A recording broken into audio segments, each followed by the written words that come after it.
MSK life clinic foundation. இது வாழ்வியல் மேம்பாட்டு நிறுவனம். இந்த திருமணம் சார்ந்த நடத்தை பண்பியல் பிரச்சனைகள் அதிகமாகிட்டே இருக்குது. அதில் பல பேர் எனக்கு எல்லாமே தெரியும்னு சொல்லி அவங்க மிகப்பெரிய ஒரு சிக்கலில் மாட்டிக்கிறாங்க. இன்றைய சூழ்நிலையில் திருமணமான பெண்களும் சரி ஆண்களும் சரி தன்னுடைய வளர்ச்சிக்கான வாழ்வியல் முறைகளை உளவியல் ரீதியாக கற்றுக்கொண்டு அல்லது புரிந்து கொண்டு அதன் அடிப்படையில் செயல்படுவதை அவசியம் என மேல்மட்ட மக்களை தவிர சாமானிய மக்களுக்கு தெரிவதில்லை.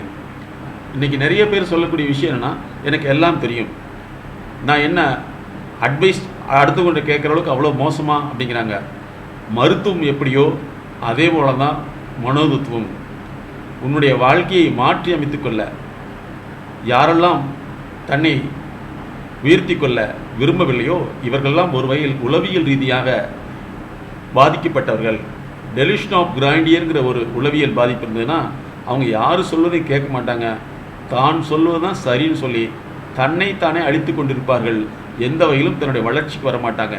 இன்றைக்கி பல பெற்றோர்கள் தங்களுடைய ஆசை மகள் அல்லது மகன் இருவருமே திருமண வாழ்க்கையில் சரியான முறையில் வாழ முடியாமல் இருக்கிறார்கள் என்பதை கஷ்டப்படுகிறார்கள்.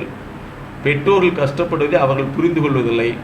எல்லாம் எனக்கு தெரியும் என்ற மனநிலையில் தன்னைத்தானே வருத்தி கொள்கிறார்கள்.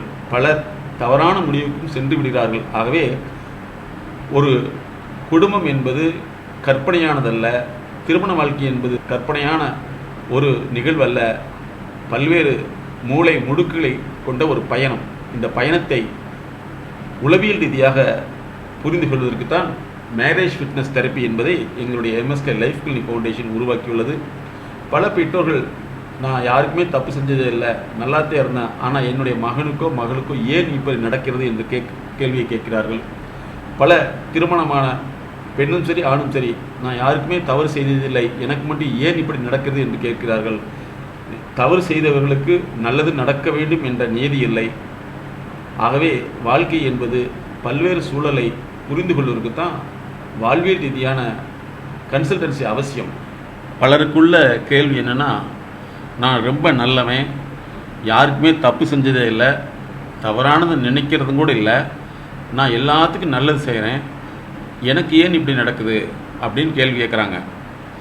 அப்போ நல்லது அப்படிங்கிறத இவங்களுக்கு நல்லது தான், ஆனால் யாருக்கு நல்லது செய்கிறேன் அப்படிங்கிறது அவசியம் அல்லவா?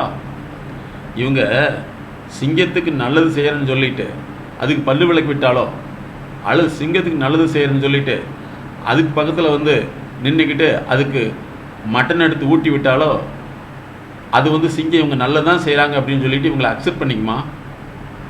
இப்படி இவர்கள் தங்களுக்குள் ஏற்பட்ட கருத்து கோட்பாட்டின் அடிப்படையில் மக்களிடத்தில் நடந்துவிட்டு தன்னை மாற்றிக்கொள்ளாமல் மக்கள் ஏன் இப்படி நடக்கிறார்கள் என்று கேள்வி கேட்டு தன்னைத்தானே மனச்சிக்கலுக்கும் மன அழுத்தத்துக்கும் மக்கள் சார்ந்த வெறுப்பு நிலைக்கும் தங்களை உருவாக்கி கொள்கிறார்கள்.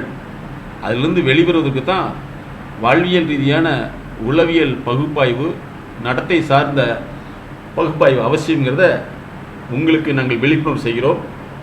பலருடைய கேள்வியே இதுதான். நம்ம நல்லவன் தான், ஆனால் சிங்கத்துக்கு முன்னாடி போய் நின்னா சிங்கத்துக்கு நல்லவன்னு தெரியுமா, அதுக்கு சாப்பாடுன்னு தெரியுமா? அதே மாதிரி தான் நம்ம நல்லவனாக இருக்கிறோம், உண்மையாக இருக்கிறோம் அப்படிங்கிற விஷயத்தை தாண்டி நம்ம எங்கே போகிறோமோ அவங்களுடைய இயல்புத்தன்மையில் தான் அது நடக்கும். நாம் நல்லவங்கிறதுக்காக நம்மை சுற்றியுள்ள மிருகங்கள் நல்லவராக மாற மாட்டாங்க. அப்போ நமக்கு நல்லவங்களாக தெரிஞ்சாங்க, நம்மளாம் அசம்ஷன் பண்ணிட்டோம்.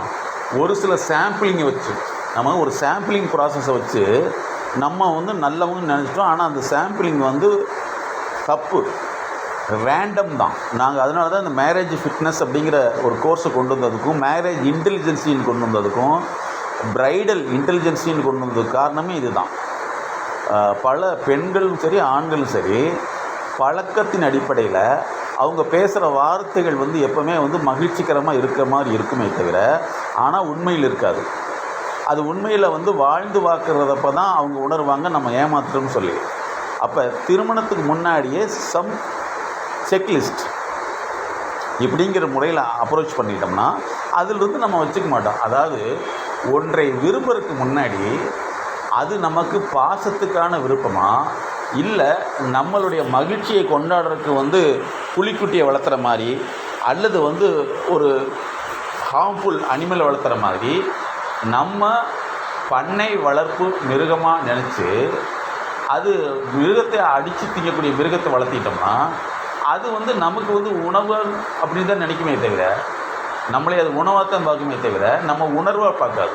இப்போ இந்த விஷயத்தை தெரிஞ்சுட்டுமே அப்படிங்கிறது தான் முக்கியம். நம்மளுடைய கவலையோ நம்மளுடைய துன்பத்தையோ மற்றவர்கள் புரிந்து கொள்ள மாட்டாங்க. மற்றவங்க சொல்லக்கூடிய ஒரே வார்த்தை, நீ முன்னாடியே யோசிச்சுருக்கலாம்ல, முன்னாடியே நாங்கள் சொல்லி கேட்கலையில்ல அப்படிங்கிற வார்த்தை தான் சொல்லுவாங்க. நம்மளும் என்ன நினச்சிருப்போம்னா, இது ஒரு சின்ன விஷயம்தானே அப்படின்னு நினச்சிருப்போம். நாங்கள் நிறைய இடங்களில் பார்த்தது என்னென்னா, நாங்கள் ஒவ்வொரு வாரம் ஒரு 5 கேஸ் 6 கேஸில் அப்படி பார்க்குறோம். சில வாரங்களில் 10 கேஸுங்களை பார்க்குறோம். என்னென்னா, அவன் ஒரு ட்ரக் அடிக்ட்டுன்னே தெரிஞ்சு அது ஒரு பெரிய விஷயம் இல்லை சார், அவனை நான் மாற்றிக்கிறேன் அப்படின்னு சொல்லிட்டு இவங்க ஏமாத்துறாங்க.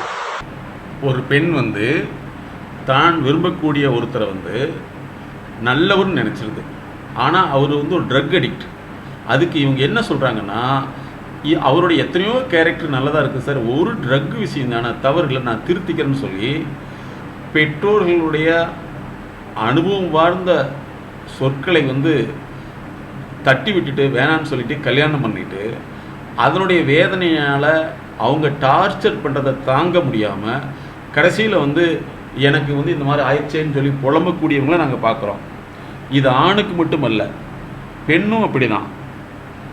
அதே மாதிரி சில ஆண்கள் ஒரு பெண்ணினுடைய அடிக்கடி கோபம், அடிக்கடி தற்கொலை செஞ்சுன்னு சொல்லி மிரட்டக்கூடியது, அல்லது எனக்கு இப்படித்தான் இருக்குன்னு சொல்லி கண்டிஷன் போடக்கூடிய ஒரு பெண்ணை புரிந்து கொள்ளாமல் இவங்ககிட்ட இன்பமாக பேசுகிறாங்கன்னு சொல்லி நினச்சிட்டு அந்த பெண்ணை திருமணம் செஞ்சுட்டு கடைசியில் எனக்கு வாழ்க்கை சரியில்லை அப்படின்னு சொல்லக்கூடியவங்களும் நாங்கள் பார்க்குறோம். அப்போ இதில் ஆண் பெண் அப்படிங்கிறத தாண்டி ஆண்களுடைய தன்மை, பெண்களுடைய தன்மை, அதில் எது தவறானது எது சரியானதுங்கிறத உளவியல் ரீதியாக பகுப்பாய்வு செய்யறதுக்கு தான் பிரைடல் இன்டெலிஜென்ஸினை கிரியேட் பண்ணணும். அதே மாதிரி ஒவ்வொருத்தருடைய கேரக்டருமே பார்த்திங்கன்னா தற்சமயம் நிகழ்வதல்ல. பெரும்பாலும் இன்றைய அறிவியல் உளவியல் என்ன சொல்லுதுன்னா, எபிஜெனட்டிக் ஃபேக்டர்னு சொல்லக்கூடிய சுற்றுப்புற சூழலால் ஒருத்தருடைய குணாதிசயமும் நடத்தியும் செயலும் எல்லாமே மாறும். அதே மாதிரி அவங்களுடைய பாரம்பரிய இயல்புனாலே மாறும். அப்போ பாரம்பரிய இயல்புகள் அந்த மாதிரியான போதைக்கு அடிமையாகக்கூடியவர்களாக இருந்தாலோ, அல்லது பேச்சின்பத்தில் மட்டும் இருந்து கொண்டு உழைப்பு விரும்பக்கூடியவர்களாக இருந்தாலோ இதுவும் தொடர்வதற்கு வாய்ப்புண்டு.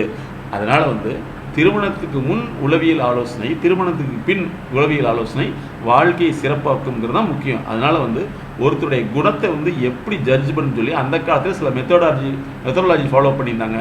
அது என்னென்னா, பல முறை அவங்க வீட்டை பற்றியான விசாரணைகளை உட்படுத்துவது, இந்த மாதிரிலாம் இருந்தது.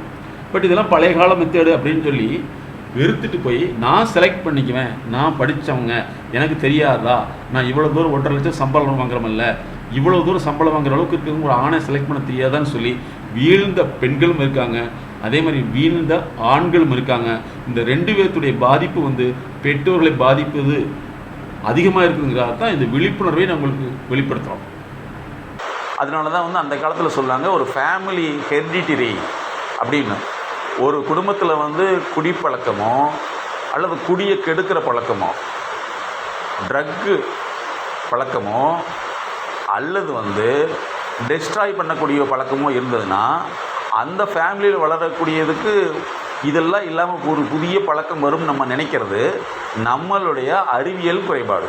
பல பேருடைய வாழ்க்கையில் இந்த மாதிரி நடக்குது. அனுதாபத்துக்காக கல்யாணம் பண்ணக்கூடிய ஆண்கள் பல பெண்களால் பாதிக்கப்படுறாங்க. அதே மாதிரி ஆசை அன்புங்கிற மேரில் கல்யாணம் பண்ணக்கூடிய பெண்களும் பல வகையில் பாதிக்கப்படுறாங்க. அப்போ 2 பேர்த்துடைய அசம்ஷனும் அறிவியல் பூர்வமாக இல்லை, ஆசை பூர்வமாக இருக்குது. அவங்க நல்லா பேசுகிறாங்க, நல்லா கவனிச்சுக்கிறாங்கிற ஒரு 10 நிமிஷம் இணைப்பை வைத்து அவங்களுடைய என்டையர் வாழ்க்கையை கணக்கிடுறாங்க. அது தப்பு. Random sampling cannot be give the full result. இது ஒன்லி மெட்டீரியலிஸ்டிக் லைஃப்க்கு தான் கரெக்டே தவிர, ஒரே ஒரு குணதிசயத்தை வைத்து கொண்டு அது அசம்ஷன் பண்ணுறது மேரேஜ் லைஃபுக்கும் சரியானதல்ல. அதே மாதிரி மன வாழ்க்கைன்னு சொல்லக்கூடிய வாழ்வியல் ரீதியான மகிழ்ச்சிக்கும் மனதுக்கும் அது சாத்தியமில்லை. அது நல்ல ஒரு விளைவை கொடுக்காது. அதாவது சிம்பிளாக சொல்லப்போனால் மேரேஜுக்கும் அது சரியானதல்ல, மேரேஜ் லைஃபுக்கும் சரியானதல்ல. நம்மளுடைய மென்டல் லைஃப்க்கு இது கரெக்ட் கிடையாது.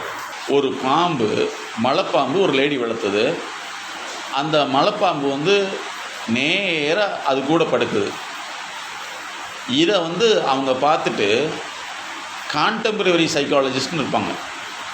அதாவது மனிதனை தவிர மற்ற மிருக உணர்வுகளை வந்து டயக்னோசிஸ் பண்ணி கண்டுபிடிக்கிறவங்க பேர் கான்டெம்பரரி சைக்காலஜின்னு சொல்லுவாங்க. அவங்ககிட்ட போய் இந்த அம்மா கேட்குது, இந்த மலைப்பாம்பு வந்து டெய்லி என்னை வந்து இப்படி நேராக படுத்து பார்க்குது அப்படின்னு சொன்னோன்னு அவர் சொல்கிறாரு, அம்மா உன்னை அளந்து பார்க்குது, நீ வயிற்றுக்குள்ளே போவியான்னு பார்க்குது அப்படின்னு சொல்கிறாரு. அந்த அம்மா அது எப்படி சார், நான் வளர்த்துற பாம்பு என்னை விட்டு இப்படி செய்வான்னு சொல்லிட்டு அதை கேட்கல. 10-20 நாள் கழித்து பார்த்தோம்னா அந்த பாம்பு பாதி முழுங்கி இவங்க உடம்பை அப்படியே டேமேஜ் பண்ணி அப்படி சாக வச்சிருச்சு. நாங்கள் சமீபத்தில் வந்து ஒரு ட்ராவலிங் பண்ணையில் வந்து ஃபாரஸ்ட் ஆஃபீஸரோட ட்ராவல் பண்ணோம். அப்போ அவங்ககிட்ட கேட்டோம், இந்த மலைப்பாம்பு நீங்கள் பார்த்துருக்கீங்களான்னு சொல்லி. பார்த்துருக்கேன் சார், அது வாட்டில் போயிட்டுருக்கோம், லேசாக ஒரு டிஸ்டர்ப் பண்ணிட்டுனா அது ஒன்று சேருது, நேராக வந்து சர்னு ஒரு ரவுண்ட் அடிச்சிடும். நம்மளை ஒரு ரவுண்ட் அடிச்சதுன்னா நம்மளை சுற்றி அப்படியே சடசடன்னு சுற்றிடும். ஒரு அமுத்து அவ்வளோதான், முடிஞ்சு வச்சு சீத்துணும், அதோட முடிஞ்சிடும். அதுதான் அவங்களுடைய கேரக்டர். அப்போ ஒரு மிருகத்துடைய கேரக்டர் எப்படியோ அதே மாதிரி தான் மனித விலங்குடைய கேரக்டரும் இருக்குது. அப்போ நம்ம வந்து நம்மளுடைய பார்வையில் ஒரு முகமூடியை பார்த்துருக்கோம். அந்த முகமூடி வந்து கிளியறப்போ தான் நமக்கு தெரியும். அதனால தான் பர்சனாங்கிற வேர்டு இருக்குது. பர்சனானா முகமூடின்னு அர்த்தம், பர்சனாலிட்டினா முகமூடி வச்சுருக்கிற ஒரு விஷயம்னு அர்த்தம். அந்த பர்சனாலிட்டி டெவலப் பண்ணுறதுனா என்ன அர்த்தம்னா அந்த முகமூடியை கிழிச்சு விட்டுறது. நமக்கு வாழ்க்கையில் ஏற்படக்கூடிய நிகழ்வுகளுக்கு காரணம் இதுதான். சைனாவில் வந்து ஒரு ரெஸ்டாரண்ட் ஓனர்கிட்ட வந்து இன்டர்வியூ பண்ணுறாங்க டிவியில், உங்களுடைய வெற்றிக்கு காரணம் என்னன்னு சொல்லிட்டு. எங்கள் ஹஸ்பண்டு தான் இருக்குது. உங்கள் ஹஸ்பண்டு தான் இல்லையாம்மா, ஓடி போயிட்டான்னு உலகத்துக்கே தெரியும்னு சொன்னோன்னே அவன் நீ ஒன்றுக்குமே ஆகாதுன்னு ஓடி போயிட்டான், அதனால தான் நான் இவ்வளோ பெரிய ஓனரானு சொல்லுது. அதாவது மன இன்பம், உடல் இன்பம், பேச்சின்பம், தடவல் இன்பம், தழுவல் இன்பம், இதை விட ஒரு மிகப்பெரிய போதை என்ன, வளர்ச்சி இன்பம். நாம் எவ்வளோ தூரம் வளர்கிறோமோ அது மிகப்பெரிய போதை. நாங்கள் சமீபத்தில் ஒரு இசையமைப்பாளரோட பேசிகிட்டு இருந்தோம். அவர் சொன்னார், ரஜினிகாந்துக்கு இவ்வளவு சொத்து இருக்குது, ஆனால் அந்த சொத்தில் அவர் திருப்தி ஆகலை அப்படின்னா அதற்கு காரணம் என்னன்னா அவர் பட்ட அவமானங்கள். அந்த அவமானங்களுடைய அடுத்த கட்ட முயற்சி தான் தொடர்ந்து எனக்கு 10லிங்கிற உணர்வு உருவாக்கி இருக்குது அப்படிங்கிறத நாங்கள் ஃபைண்ட் அவுட் பண்ணணும். இப்போ நாங்கள் ஏன் இந்த துறையில் வந்து இவ்வளோ தூரம் பண்ணிகிட்ருக்கோம்னா, நாங்கள் பார்த்த உலகம் வேறு, அந்த உலகத்தில் இருக்கிறது வேறு, உலகம் சொல்லிக் கொடுக்குறது வேறு. அப்போ தான் வந்து முதலாக நாங்கள் கண்டுபிடிச்சோம், வாழ்க்கைக்குன்னு ஒரு கிளினிக் இல்லையே. நாங்கள் அதை உணர்ந்து தான் world first clinic for life, கண்ணுக்கு மூக்குக்கு வாய்க்கு எல்லாத்துக்கும் இருக்குது, லைஃப்க்குன்னு கிளினிக் ஸ்டார்ட் பண்ணது நாங்கள் தான். மற்றவங்கள் செய்ய முடியாத ஒரு விஷயம், மற்றவர்கள் செய்யறதில் வந்து இவ்வளவு பிரச்சனை இருக்குதுங்கிறத ஒரு பகுப்பாய்வு, இதுதான் எங்களை நாங்கள் உருவாக்குறதுக்கு காரணமாக இருந்தது. எங்களோடு சேர்ந்து இத்தனை பேர் ஒர்க் பண்ணுறாங்கன்னா அதுக்கு ஒரே காரணம் எங்களுடைய உண்மையான நோக்கம். நாங்கள் வந்து ஒவ்வொரு முறையும் உன்னுடைய அந்த எப்படி வந்து ஒரு மனிதனுக்கு வந்து கர்ப்பப்பை இருக்குதோ, ஒரு பெண்ணுக்கு கர்ப்பப்பை இருக்கிற மாதிரி ஒரு பெண்ணுக்கு வந்து கருத்துப்பை இருக்கும். அந்த கருத்துப்பையில் நிறைய கருத்துக்களையும் கனவுகளையும் எதிர்பார்ப்பையும் சேமித்து வச்சுருப்போம், அல்லது என்ஜாய் பண்ணி வச்சுருப்போம். இந்த என்ஜாய் பண்ணினது மறுசுழற்சி அடிப்பில் நினைவாக வரும், அல்லது எதிர்த்து நம்ம நடந்த விஷயம் மற்றவங்க நம்ம எதிர்த்தது மறுசுழற்சி அடிப்பில் நினைவாக வரும். இந்த நினைவு தான் நமக்கு நோயை உண்டாக்கும். இந்த நினைவிலிருந்து வெளியில் வர்றதுக்கு தான் ஒவ்வொரு மனிதனுமே வந்து 3 மாதங்களிலிருந்து அந்த நினைவினுடைய தீவிரத்தன்மை அவங்களுடைய ஒத்துழைப்பு பொறுத்து வந்து ஒரு மனிதனுடைய நினைவை மாற்றி அமைக்கிறதுக்கு, அறிவை புதுப்பிக்கிறதுக்கு 3 ஆண்டுகள் தேவைங்கிறத நாங்கள் கண்டுபிடிச்சோம். 12 லெவல் இருக்குது. அதுதான் எங்களுடைய எம்எஸ்கே உளவியல் கோட்பாடு, அறிவை மாற்ற 1000 நாட்கள். அதாவது ஒவ்வொரு பெண்ணும் ஒவ்வொரு ஆணும் கல்யாண வாழ்க்கையை பற்றி அவ்வளவு கனவு காகிதங்களையும் கனவு கற்பனைகளையும் கனவு காட்சிகளையும் தன்னுடைய மனசில் வந்து சேமித்து வச்சுருப்பாங்க. அதை அப்பப்போ எடுத்து பார்த்துருப்பாங்க. கனவு ரீதியானது. அதே மாதிரி நினைவு ரீதியானது அவங்க போனது, வந்தது, சாப்பிட்டது, பேசுனது இதெல்லாமே மனசில் ரெக்கார்ட் ஆகிருக்கும். மூணாவது, அவங்க இப்படிலாம் பண்ணி ஆப்போசிட்டாக இப்போ நடந்துக்கிறாங்களேங்கிறது வந்து புது புது ஃப்ளாபியாக, புது புது நெட்வொர்க்காக, புது சாஃப்ட்வேரை நம்மகிட்ட அப்லோட் ஆகிட்டே இருக்கும். அப்போ இந்த மூணுக்குமே வந்து அதுவும் வேஸ்ட்டாக போச்சு, இதுவும் வேஸ்ட்டாக போச்சு, இதுவும் வேஸ்ட்டாக போச்சு. அப்போ நானே வேஸ்ட் தான். இது காரணம் என்ன? அவங்க மோசம், இல்லைன்னா நான் மோசம். ஒன்று ஐ எம் நாட் ஓகே, இன்னொன்று ஈஸ் நாட் ஓகே, இன்னொன்று நம்ம சேர்ந்தவர்கள் யாருமே not okay, there not okay. இப்படிங்கிற ஒரு முடிவுக்கு தான் நம்ம வருவோம். உடம்புல ரத்தம் வந்து செத்து போச்சுன்னா பச்சுன்னு சொல்லுவோம் இல்லையா? அதை வந்து வரவே கூடாதுன்னு நினச்சா என்ன ஆகிடும்? அதில் வராமே இருக்கக்கூடாதுன்னு போய் சேர்ந்துருவோம், உள்ளுக்குள்ளே இருக்கோம் இல்லையா? அப்போ உள்ளே உள்ளேருந்து வெளியே வர்றது நல்லதா கெட்டதா அப்படின்னா நல்லது. ஆனால் கெட்டதுன்னு நினச்சோம்னா அது வந்து நோய்க்கு நல்லது, நோயாளிக்கு கெட்டது. அதிகமாக உணர்ச்சி வசப்படக்கூடிய அத்தனை பேருமே வந்து உணர்ச்சிக்காகத்தான் வாழ்வாங்களே தவிர உணர்தலுக்காக வாழ மாட்டாங்க. அவங்க நினச்சது நடக்கணும் அப்படிங்கிற ஒரே தீவிரத்தன்மையில் தான் இருப்பாங்களே தவிர மற்றவங்களுடைய கம்ஃபர்டபுள் ஜோனு, டிஸ்கம்ஃபர்ட்டை அவங்க யோசிக்க தெரியாது, யோசிக்க முடியாது, யோசிக்க விரும்ப மாட்டாங்க. எல்லாத்துக்கும் தெரியும் அப்படிங்கிறது வந்து தகவல் தான். ஆனால் பிரச்சனைக்குள்ளே சிக்கிட்டோம்னா அதில் வந்து தெரியும்னு சொல்ல முடியாது. அது தொடர்ந்து வந்து பின்னோக்கி ஓடிட்டு தான் இருக்கும். இப்போ உன்னுடைய பயணம், அதாவது பாதிக்கப்பட்டவருடைய பயணம், அது உடல் சார்ந்த நோயினால் பாதிக்கப்பட்டிருக்கலாம், குடும்பம் சார்ந்த இழப்புனால் பாதிக்கப்பட்டிருக்கலாம், அல்லது வியாபாரத்தில் இழப்புனால் ஏற்பட்ட பாதிப்பாக இருக்கலாம், அல்லது நட்பு, காதல், அன்பு, திருமணம் இவற்றில் ஏற்பட்ட பாதிப்பாக இருக்கலாம். இந்த பாதிப்புகள் எல்லாமே பின்னோக்கி தான் போயிட்டுருக்கும். பழைய தகவலத்தை வெளியெடுத்துட்டு வரும். புதிய வாழ்க்கைக்கான எந்த விஷயத்தையும் எடுத்துகிட்டு வராது. ஒரு பாதிப்பு அடைவதற்கு முன்னாடி ஒருத்தருடைய மன அறிவு பாதை, கற்பனை பாதை, அல்லது வந்து இவங்களாம் வந்து அனுமானிச்சது எல்லாமே வந்து இன்பத்தை நோக்கியே போயிட்டுருக்கும். அதனால தான் காதலர்கிட்ட வந்து கல்யாணத்தை பற்றி அதனுடைய தேவை, அதனுடைய வழிமுறைகளை பற்றி சொன்னால் எல்லாம் எனக்கு தெரிஞ்சுவாங்க. இந்த காதல் பட்டவங்க கூட வந்து ஈஸியாக அதில் வந்து வித்ட்ராவல் ஆக மாட்டாங்க. ஏன்னா அவங்களுக்கு கற்பனையான பாதை மட்டுமே விரிஞ்சு போயிட்டே இருக்கும். கற்பனையான பாதைகளை பற்றி பேசக்கூடியவர்கள் மட்டுமே ஃப்ரெண்ட்ஷிப்பாக வச்சுக்குவாங்க. அந்த காதலிப்பவரும் காதலர்களும் ரெண்டு பேருமே சேர்ந்து, அதாவது காதலிப்பவர் அல்லது காதலி இவர் ரெண்டு பேருமே சேர்ந்து இன்பத்தை மற்றியே கற்பனை பண்ணிகிட்டு இருப்பாங்க. அவங்க கொஞ்ச நேரம் இருக்கிற நேரத்தில் நிறைய இன்பத்தை பற்றியே பேசிகிட்டு இருப்பாங்க. ஆனால் அவங்களுடைய காதல் அது திருமணத்துக்கு முன்னோ அல்லது திருமணத்துக்கு பின்போ அது பிரச்சனையாகி அதிலிருந்து அவங்க வெளிவர ட்ரை பண்ணல, அல்லது வெளிவரக்கு கொண்டான சூழ்நிலை ஏற்படலை, அவங்களுடைய எண்ண பாதை பின்னோக்கி செயல்படும். அதாவது நான் இப்படிலாம் இருந்தேன், இப்படி ஆயிடுச்சு, இப்படிலாம் பண்ணணும்னு நினைக்கவே இல்லைன்னு பின்னாடி போவாங்க. அப்போ இன்பத்துக்கு முன்னாடி போகிறது எவ்வளோ தூரம் போயிருக்காங்களோ அதே அளவு துன்ப முறையில் பின்னாடி போய் தான் தீருவாங்க. இந்த முன்னாடி போகிறதும் பின்னாடி போகிறதும் தான் அவங்களுடைய உடல் ரீதியான சிக்கலை ஏற்படுத்திவிடும். பல பேர் வாழ்க்கையை வெறுத்துருவாங்க, பல பேர் அதிக கோபம், உடல் ரீதியான நோய், தன்னை தானே வெறுத்து கொள்ளுதல், அதுக்கப்புறம் வந்து இப்படிலாம் ஏமாந்துட்டுமோங்கிற சுய வெறுப்பு, அவர்கள் மீது வெறுப்பு ஏற்பட்டிருக்கும். இதுக்கு தான் வந்து திருமண பிரச்சனையிலிருந்து வெளிவருவதற்கு அல்லது இந்த மாதிரி திருமண முரண்பாடுகளிலிருந்து வெளிவருவதற்கு அல்லது திருமண முரண்பாடுகள் இல்லாமல் வாழ்க்கையை நடத்துவதற்கு உளவியல் ரீதியான marriage fitness, family fitness therapy எங்களுடைய எம்எஸ்கே லைஃப் கிளினிக் ஃபவுண்டேஷன் சிறப்பாக மக்களுக்கு சேவை செய்து வருகிறது என்பதை விழிப்புணர்வாக சொல்கிறோம். இது விளம்பரம் அல்ல. அதே மாதிரி நம்மளை சுற்றி உள்ளவர்கள் என்ன செய்வாங்கன்னா, நமக்கு சப்போர்ட் பண்ணுறேன்னு சொல்லி அவங்க மேலே கோவப்படுவாங்க. அவங்களுக்கு சார்ந்தவங்க அவங்களுக்கு சப்போர்ட் பண்ணுன்னு சொல்லி நம்ம மேலே கோவப்படுவாங்க.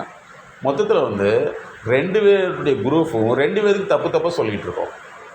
இப்போ எங்களுடைய எம்எஸ்கே உளவியல் கோட்பாடு என்னென்னா, யார் வந்து எங்கூட இருக்காங்களோ அவர்களை வந்து நடுநிலையில் இருக்க வைக்கிறதான். அவங்க எந்த வகையிலுமே வந்து உணர்ச்சிகளுக்காகவோ வார்த்தைகளுக்காகவோ கோபத்துக்காகவோ அடிமையாகி வார்த்தைகளை வெளியிடக்கூடாது. இதுதான் எங்களுடைய எம்எஸ்கே உளவியல் கோட்பாடு. நம்ம வந்து நல்லவன் தான், ஆனால் சிங்கத்துக்கு முன்னாடி போய் நின்னா சிங்கத்துக்கு வந்து நல்லவன்னு தெரியுமா, அதுக்கு சாப்பாடுன்னு தெரியுமா? அப்போ நமக்கு வந்து நல்லவங்களாக தெரிஞ்சாங்க, நம்மளாம் அசம்ஷன் பண்ணிட்டோம் ஒரு சில சாம்பிளிங்கை வச்சு. நாங்கள் அதனால தான் இந்த மேரேஜ் ஃபிட்னஸ் அப்படிங்கிற ஒரு கோர்ஸை கொண்டு வந்ததுக்கும், மேரேஜ் இன்டெலிஜென்சின்னு கொண்டு வந்ததுக்கும், பிரைடல் இன்டெலிஜென்சின்னு கொண்டு வந்ததுக்கு காரணமே இதுதான். பல பெண்களும் சரி ஆண்களும் சரி பழக்கத்தின் அடிப்படையில் அவங்க பேசுகிற வார்த்தைகள் வந்து எப்போவுமே வந்து மகிழ்ச்சிகரமாக இருக்கிற மாதிரி இருக்குமே தவிர, ஆனால் உண்மையில் இருக்காது. ஒன்றை விரும்புறதுக்கு முன்னாடி அது நமக்கு பாசத்துக்கான விருப்பமா, இல்லை நம்மளுடைய மகிழ்ச்சியை கொண்டாடுறதுக்கு வந்து புலிக்குட்டியை வளர்த்துற மாதிரி, அல்லது வந்து ஒரு ஹார்ம்ஃபுல் அனிமலை வளர்த்துற மாதிரி நம்ம பண்ணை வளர்ப்பு மிருகமாக நினச்சி அது மிருகத்தை அடித்து திங்கக்கூடிய மிருகத்தை வளர்த்திட்டோம்னா அது வந்து நமக்கு வந்து உணவு அப்படின்னு தான் நினைக்குமே தவிர, நம்மளே அது உணவாக தான் பார்க்குமே தவிர நம்ம உணர்வாக பார்க்காது. அதாவது நம்மளுடைய கவலையோ நம்மளுடைய துன்பத்தையோ மற்றவர்கள் புரிந்து கொள்ள மாட்டாங்க. மற்றவங்க சொல்லக்கூடிய ஒரே வார்த்தை, அவங்க நல்லா பேசுகிறாங்க, நல்லா கவனிச்சுக்கிறாங்கிற ஒரு 10 நிமிஷம் இணைப்பை வைத்து அவங்களுடைய என்டையர் வாழ்க்கையை கணக்கிடுறாங்க. அது தப்பு. MSK லைஃப் கிளினிக் ஃபவுண்டேஷன் இது வாழ்வியல் மேம்பாட்டு நிறுவனம்.